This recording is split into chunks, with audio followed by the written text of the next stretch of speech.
पश्चिमी उत्तर प्रदेश की नगीना सीट से इंडिया गठबंधन के उम्मीदवार समाजवादी पार्टी के मनोज कुमार हमारे साथ हैं, जो बिजनौर की जिला अदालत में जज रहे हैं और आज जनता के फैसले का दिन है। जज साहब, तो किस तरह धड़कनें आपकी तेज हैं और जनता का फैसला किस तरह से आप देखते हैं? We are very much confident कि हम लोग की इंडिया गठबंधन पूरी तरीके से मजबूती के साथ आ चुकी है और जनता में जो एक उहापोह की स्थिति थी, सारी कन्फ्यूजन्स ख़त्म हो गई हैं। सवेरे 7 बजे मैंने वोट डाला है केम इंटर कॉलेज धामपुर में।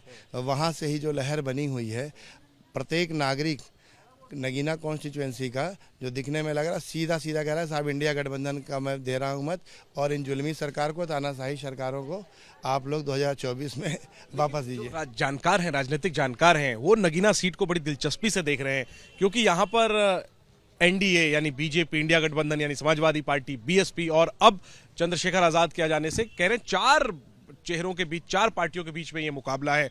और सबसे ज्यादा खतरा इसकी वजह से कह रहे हैं कि मनोज कुमार को है, अगर उनका वोट बटा वो चुनाव उनका फंस जाएगा। वर्ष 2024 का जो इस मुल्क का चुनाव है वो सिर्फ और सिर्फ इंडिया गठबंधन और भाजपा सहयोगी दलों में है। इसमें कहीं से किसी को भी कोई कन्फ्यूज़न नहीं है। आज की तारीख में सीधा मुकाबला इंडिया गठबंधन और भाजपा सहयोगी दल में है। चंद्रशेखर को आप चुनौती मानते हैं? नहीं मानते? नहीं, बिल्कुल नहीं। कोई भी व्यक्ति 2024 के चुनाव में अगर अपने राजनीतिक दल से एलोन आता है तो उसका कोई महत्व नहीं रह जाता, और अगर कहीं से भी आ भी रहा है तो निश्चित रूप से कहीं ना कहीं वो बीजेपी को मजबूती देने के लिए आ रहा है। हम कह सकते हैं कि वो बीजेपी की बी टीम हो सकती है। चलिए, फैसला क्या होगा ये 4 जून को पता चलेगा।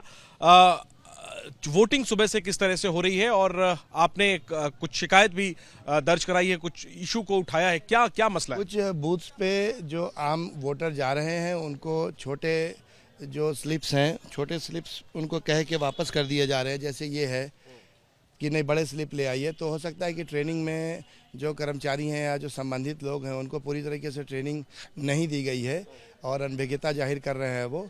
कारण यह है कि इलेक्शन मैनुअल में कोई भी ऐसा प्रावधान नहीं दिया गया है जिसको अगर पर्ची छोटी है तो आप उसको रोकें। इसकी शिकायत इलेक्शन कमीशन ऑफ इंडिया से, आरओ साहब से और जो सेक्टर मजिस्ट्रेट्स हैं उनको कर दिया गया। कुछ जगहों पे लिखित कंप्लेंट्स भी कर दी गई हैं और पूरी तरीके से आश्वासन का मिला हुआ है। कुछ जगहों पे मैंने स्वयं जाकर निरीक्षण किया है और पाया है कि मशीनें कुछ जगहों पे स्लो चल रही हैं। जैसे नेटोर से भी बहुत सारी शिकायतें मेरे पास आती जा रही हैं। अब यहाँ के बाद मुझे नेटोर ही जाना है कि कई मशीनें वहाँ पे स्लो बताई जा रही हैं। शिकायत के बाद कुछ कार्रवाई हुई? वो टाइम ठीक चल रहा है, प्रोसेस में चल रहा है, अंडर प्रोसेस। आपको क्या लग रहा है, ये तकनीकी खराबी है या इसके पीछे आपको कोई रणनीति लग रही है?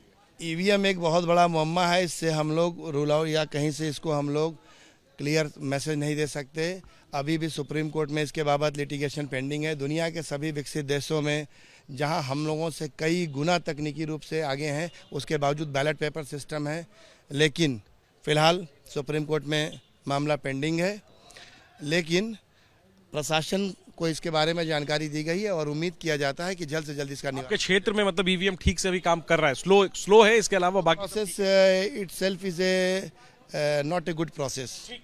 तो वोटिंग की जो प्रक्रिया है वो कुछ जगहों पर धीमी है। उसका कारण वो पर्ची के साइज और इसके अलावा ईवीएम में जो वोटिंग है उसमें ज्यादा समय लगने को बता रहे। शिकायत दर्ज कराई गई है। हालांकि बड़ी बात यह है, राजनीतिक बात यह है कि जीत का दावा कर रहे हैं मनोज कुमार और कह रहे हैं कि सीधा मुकाबला बीजेपी और इंडिया गठबंधन के बीच है, एनडीए और इंडिया गठबंधन के बीच है। हालांकि देखना यही है कि क्या इस सीधे मुकाबले में कोई सेंध तीसरे या चौथे तरफ से लगती है, क्योंकि सब कुछ नगीना में इसी पर खेल टिका हुआ है। कैमरा पर्सन मान के साथ जैनेंद्र, एबीपी न्यूज, नगीना।